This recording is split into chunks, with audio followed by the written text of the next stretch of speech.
A desperate rescue mission is now being carried out because an American explorer is currently trapped in a cave more than 2 Empire State Buildings deep. Claustrophobes? This one's for you. Reports say that Mark Dickey became trapped in the Turkish cave after he fell ill, suffering life-threatening gastrointestinal bleeding and vomiting, leaving him unable to get out of the cave on his own. Rescue efforts are now being carried out with a whopping 170 people joining the tricky operation. And astonishingly, some of them have already reached Mark's location with medical supplies. The problem now is somehow getting him out. They say that the extraction will involve carrying Mark on a stretcher through the extremely cold, wet, and dark cave, and that they will have to pass him through dangerous tight areas requiring maneuvers like belly crawls. Now, because of how technical this will all be, they say that the rescue operation could take them up to 2 weeks. I bet they think that Mark's surname couldn't be more appropriate right now. The ascent is scheduled to start tomorrow, so of course, as always, I'll keep you guys updated. Tonight I found out I'm dating my biological son. That's exactly how a 34-year-old woman from Brazil opened her story. A story that shocked the entire internet. She explained that she got pregnant very young.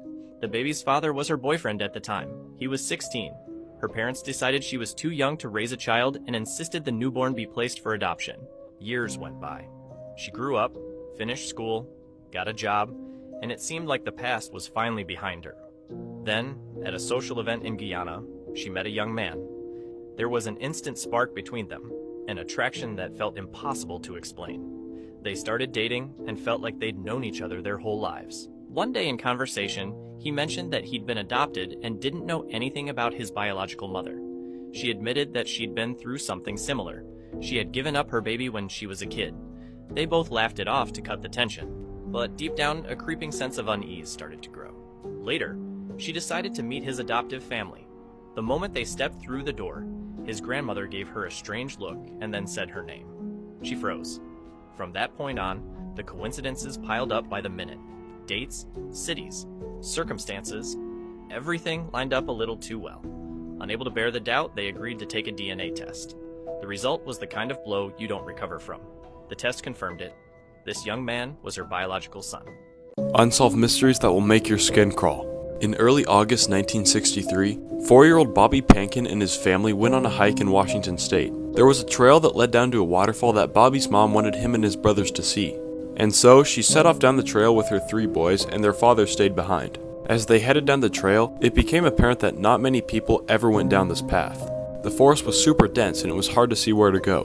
But once they found the waterfall, 4-year-old Bobby didn't really want to go down the hill to see it. And so his mother told their middle brother to stay behind with him. Bobby's brother didn't really want to babysit him while his mom and their older brother were down exploring the waterfall.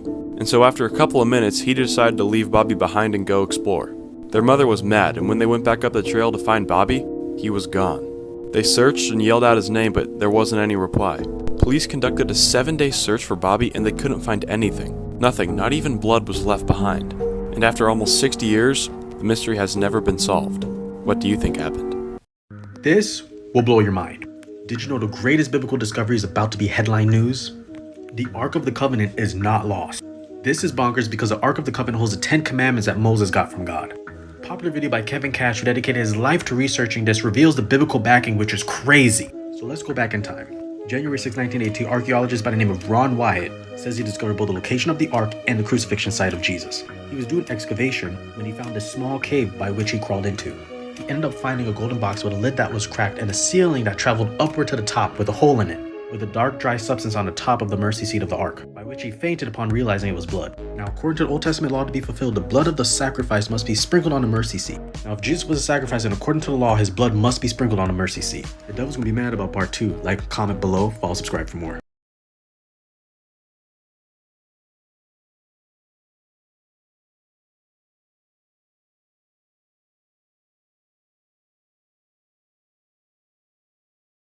These are scary facts about North Korea, part 4. Elections are held every 5 years in North Korea, but only one name appears on the ballot, and that name is Kim Jong-un. If the voter wishes to choose somebody else, they could cross out Kim Jong-un's name and write somebody else's, but everybody would know that you voted for somebody different because government officials watch you vote, and then something terrible could happen to you or your family. North Korea hires about 2,000 attractive women as part of a pleasure squad who provide entertainment and sexual services for the top officials. The year in North Korea is 109 and not 2020 because the country marks years from the birth of Kim Il-sung and not Jesus. This is extremely creepy, and I feel bad that the citizens are that brainwashed.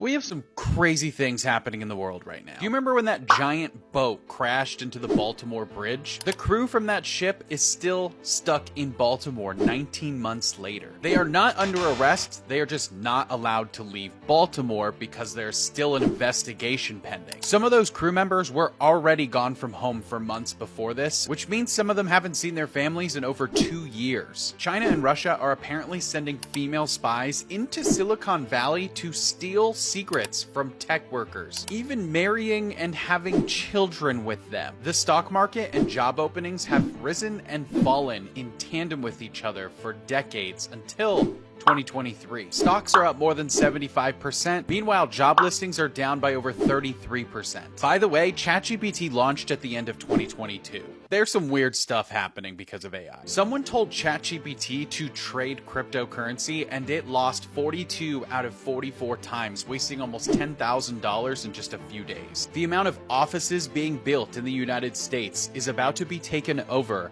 by the amount of data centers in the United States being built. Creepy fact about zodiac signs. Gemini, two-faced.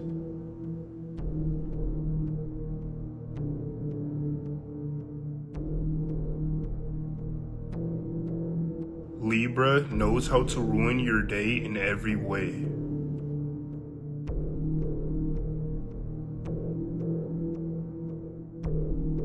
Aquarius, very manipulative.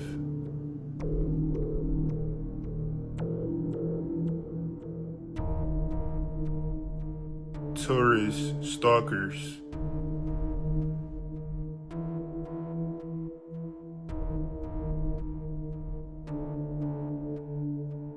Cancer, obsessive in relationships.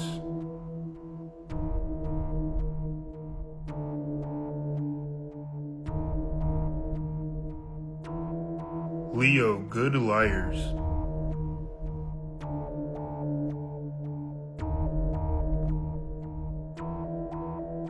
This is how an ancient construction method may have caused one of the deadliest fires in Hong Kong's modern history. This morning, the world is waking up to scenes of body bags being placed in ambulances, and not 1 or 2, but 7 massive high-rises still on fire as we enter its second day. The death toll keeps rising. We're currently at 55, but considering that 300 are still missing, it's likely to keep rising. So what the hell happened? Well, in a pretty eerie turn of events, just 2 days before these fires broke out, an article was published explaining how Hong Kong is trying to phase out the traditional bamboo scaffolding, which is a technique dating all the way back to the Han Dynasty 2,000 years ago, due to fire risks and safety weaknesses. Now, mainland China banned the use of bamboo scaffolding in 2022, but whenever there were talks of the same being done in Hong Kong, there's been huge backlash from residents saying that the technique has cultural heritage and it needs to be maintained, as well as many pointing to the fact that a disaster like this is actually extremely rare in Hong Kong. But just days after that article was written, those worst case predictions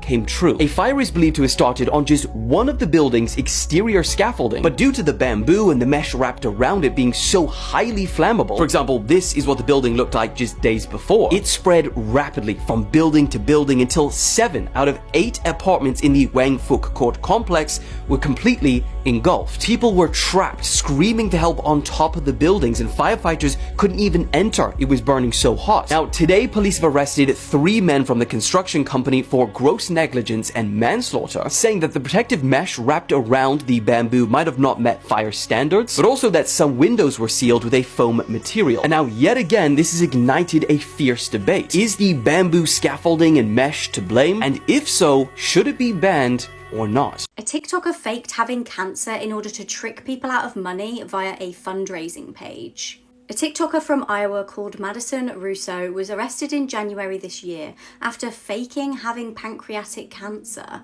She did this in October 2022 when she was a university student. She claimed on social media that she had been diagnosed with the life-threatening condition.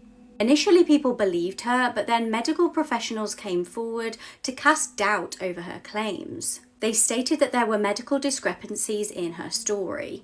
Police then actually got involved and looked at her medical records, which confirmed that she had never been diagnosed with cancer. She was charged with theft by means of deception for using the fake illness to raise nearly $38,000 from kind donors online.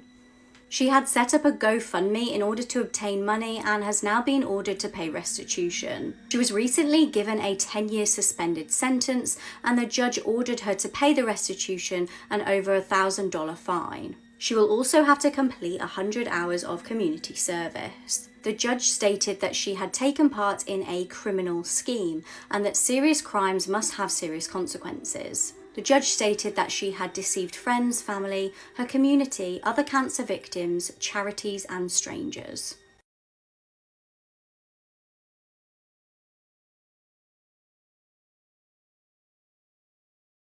Congratulations! You've been hired as the night shift prop inspector for the abandoned circus on Jupiter Road.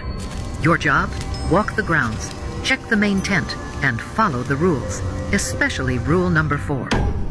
Rule number 1. At 12 a.m., inspect the main yard. If a clown stands in the center, keep walking. Do not look at him. If he suddenly drops to the ground and stares straight at you, run. Rule number 2. In the west tent, there's an old mirror. Dust the frame only. Do not touch the glass. The last staff saw someone behind them in the reflection while alone. If you see a 2, whisper, "Estoy aquí para servirle." It will fade. Rule number 3. As you pass the old stables behind the circus ring, if you see 2 girls standing in the dark, keep walking. No eye contact. They don't perform here anymore. Rule number 4. After 3 a.m., enter the main tent quietly. The bride in the white dress will appear behind you, gliding without a sound. If she asks, "Is it my turn tonight?" say only, "You're too late." Do not look after her as she leaves. If her dragging gown suddenly falls silent, she's stopped for you. Stay calm, follow the rules, and good luck, prop inspector. What would you do if you were the guy who filmed this?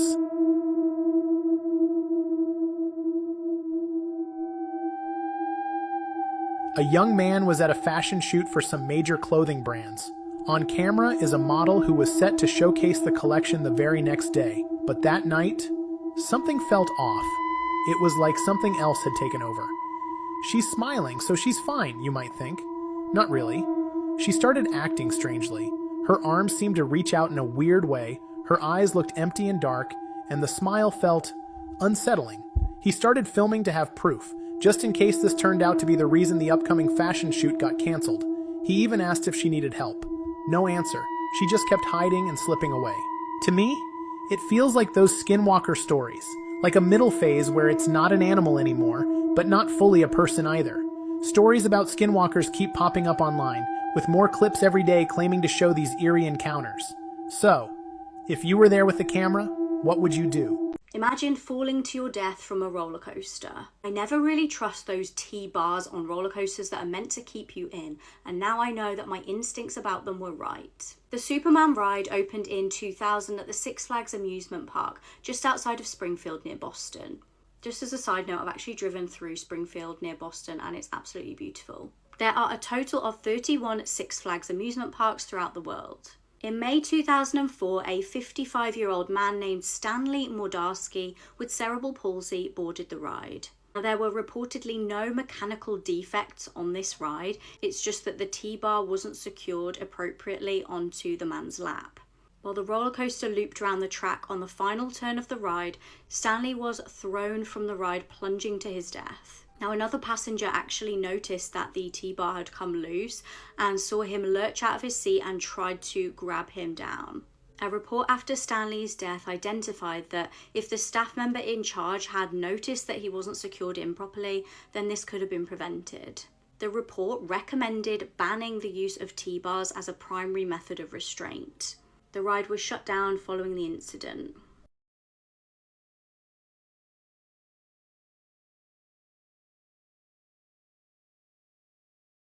Weird Crime Facts, Part 53. On his 20th birthday in 1970, Bill Murray joked with a random passenger on his flight that he had some bombs in his suitcase. Soon enough, authorities were called in and ended up arresting Murray for attempting to smuggle 10 pounds of marijuana. Prisoners waiting to be executed on death row in America are given a physical beforehand to ensure that they're fit enough to die. In 2006, a woman farted on a commercial plane and tried to cover the smell by lighting matches. This immediately called for an emergency landing and an FBI investigation. In 1995, a French court found a man guilty of killing a teenage girl, but he was able to avoid jail time by hiding out in Germany. 14 years later, the victim's father hired a private team to locate the killer and kidnap him. They ended up finding him and dumping him in front of a French courthouse, which would later sentence him to 15 years in prison. She's convinced she went on a date with a possible serial killer. This girl named Tiffany Matthews made a video talking about when she was in college, she went on a date with this guy and immediately started to notice red flags. She met this guy at a bar, they immediately hit it off and ended up exchanging phone numbers. They had their first date, and when he picked her up, it was in a very nice, expensive car, but she found it strange that he didn't know how to work the car. For example, he didn't know how to open the car door, and if that's your car, wouldn't you know how to open the door at least? So she just assumed that this wasn't his car. Everything went well for the first date, and since Tiffany was going to be busy with studying, they weren't able to plan a second date right away. Once they were able to find time to get together, he suggested that they go to a park late at night. She agrees, and when he shows up, he's about an hour and a half late and he's in a completely different car. This second car that he is driving is completely run down, and immediately he tells her it's because he has dogs and he doesn't want his dogs to get his nice car dirty, and he was running late because he was getting gas. They then make their way to Gasworks Park, which is in Seattle, Washington.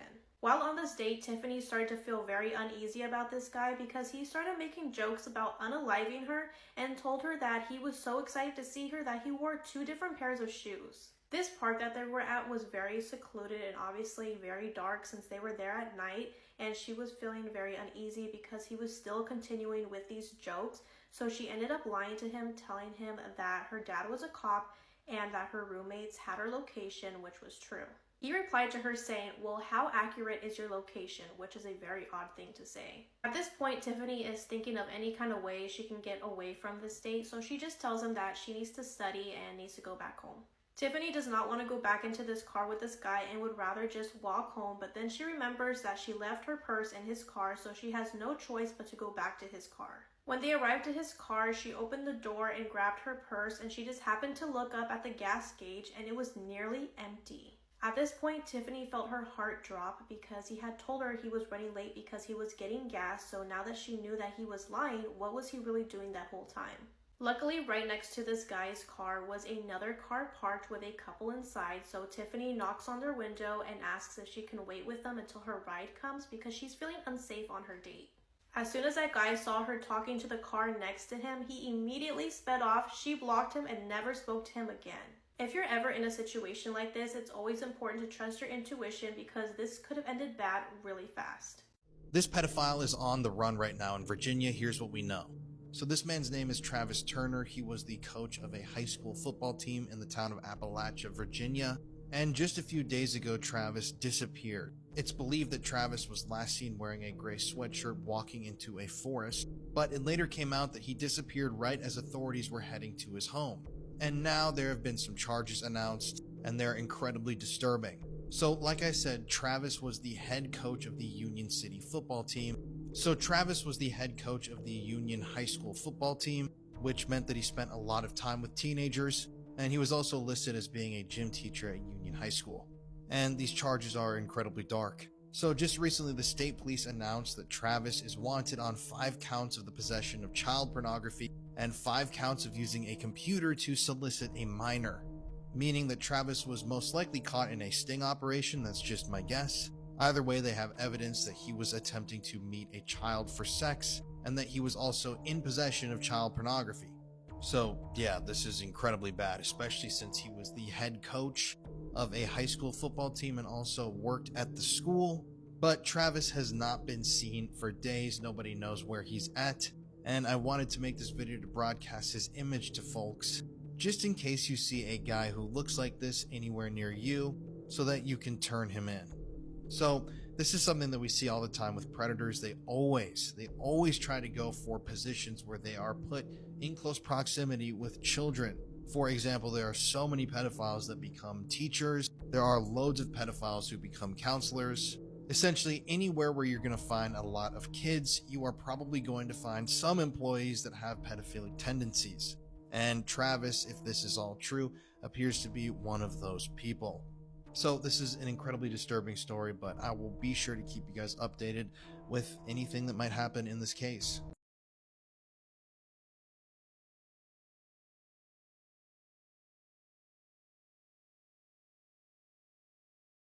This father and son tortured 4 families and murdered 3 people together. The father's name was Joseph Callinger, and he was from Philadelphia, Pennsylvania. Born in the year 1935, ironically in the same neighborhood that I live in, Joseph Callinger was always troubled. When he was a kid, Joseph dreamed of being a playwright or an intellectual. He wanted to make something of himself. But behind the scenes, his childhood was not rosy. You see, when he was young, Joseph was placed in foster care and he was eventually adopted, but his adopted family was atrocious. They tortured Joseph. They would make him kneel on jagged rocks. They would make him consume human feces. They would burn him with irons and basically torture him. And when he was only 9 years old, Joseph Callinger was sexually assaulted by a group of boys. And the abuse that Joseph suffered at the hands of his adopted parents would eventually come back to haunt him when later in life he would commit a string of disgusting crimes with his own son. But we'll talk about that in a second. Now, when Joseph was 15 years old, he met a girl named Hilda. And at first their relationship was great, but eventually they got married, they had kids, and Joseph started to abuse his family just like his own adopted parents had abused him. At one point in the year 1957, Hilda was actually hospitalized because he had beaten her so badly. This obviously led to the couple's divorce, but Joseph quickly got remarried and he had 5 more kids with his next wife. Throughout his adult life, Joseph would be institutionalized at mental asylums a number of times, including for unaliving attempts on himself, committing arson, and various other crimes and offenses. So in the year 1972, Joseph was arrested, and while he was in custody, his children actually went to the police and detailed the abuse that they had suffered at the hands of their father. Sadly, though, later on, the kids recanted their allegations. And just 2 years later after this happened, one of his sons, Joseph Jr., was found dead in an abandoned building. And strangely enough, Joseph just 2 weeks earlier had taken life insurance policies out on his kids. This is just one instance of the justice system failing us. So when Joseph was questioned about all of this, he claimed to the police that his son had run away. Obviously that wasn't true, but he was never charged with his son's death or murder. But it was in the year 1974 when Joseph Callinger and his son would go on that extremely horrific crime rampage. A rampage that would change families forever. And I'm going to need to make a part 2 because that's where this gets juicy. I actually just got to investigate the haunted prison where Joseph Callinger was imprisoned after he was finally arrested for these murders. And it's also the prison where he passed away. We definitely talked to something evil that night, so if you want to watch that video, it's on my YouTube channel, The Paranormal Files. The link is in my bio. And if you like true crime stories, you can listen to my wife and I's podcast, Murder in America. The link to find our podcast is also in my bio. Let me know below if you want a part 2.